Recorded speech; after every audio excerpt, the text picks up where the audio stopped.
Hey, Jordan Bench here, jordanbench.com. In this video, I'm going to share with you how to witness to someone. So actually, it's probably easier than what you think. So if you're someone who has like recently gotten saved, or maybe you've been saved for a while, but you're just not really seeing the fire in your life that you're supposed to. Because a lot of times when you're a powerful, bold witness, you will see the fire in your life.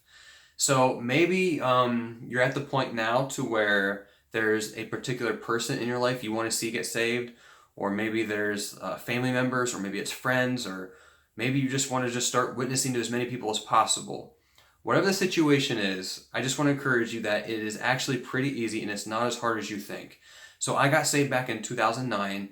And at the very beginning of that time frame when I got saved, I didn't really like spread the gospel or share the gospel hardly with anybody. One, because I didn't know how, and I was actually pretty scared and intimidated to do so.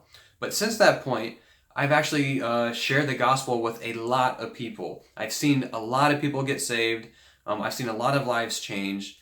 And one of the very easiest, simplest ways for you to do this is just simply to share your testimony, to share with someone what God has done in your life. So you more than likely you know when you got saved. You know the day. Well, maybe you might not know the day, but you know roughly the time frame. But you know that the around the time of when you got saved. If you're someone who's like, you know what, I really don't know when I got saved. I don't even know if I have gotten saved. That is a whole different topic. That's a whole different discussion. But if that is you right now, then I'll have to make a video on actually how to get saved and how that whole thing occurs. But anyways, you should know roughly the time frame of when you got saved.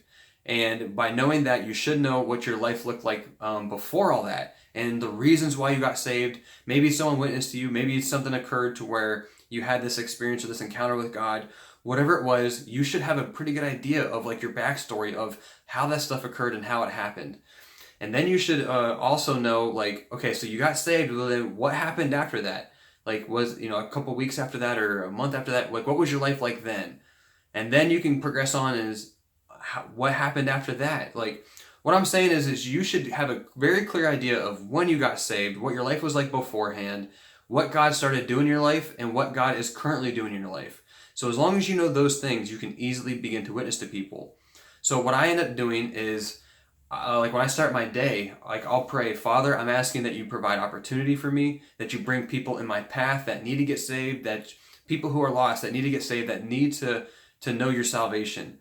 And I pray like that because I'm looking for opportunities throughout my day. And as I pray like that, I go throughout my day and I'm looking for those opportunities. And then here's what happens. Sometimes you might get someone who comes throughout your path, whether you're like grocery shopping, maybe you're at work, whatever it is. Someone comes across your path, and what do? They start like maybe telling you, like they start opening up and they begin to tell you like what had occurred that day or what's going on in their life and how bad things are. Maybe they're going through a divorce, or maybe they have an alcohol addiction, whatever it is. They just share something with you. To me, I see that as an open door. Okay, you have now given me an open door to now give you advice or to help you out with a situation. And for me, the only way I know to help you out is to share Jesus with you. So what I'll do is I'll look for points of being able to relate to them of what they're going through.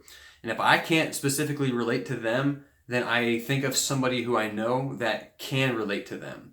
And then I share their story. But what I'm doing is I'm looking for points to relate to them, and then I'll share my story with them about what God did in my life, the life of sin that I was living, the horrible condition that I was in, and then how God took me out of that, how he brought me out of that, and now where he's placed me now, and where I'm currently at, and what he's currently doing in my life.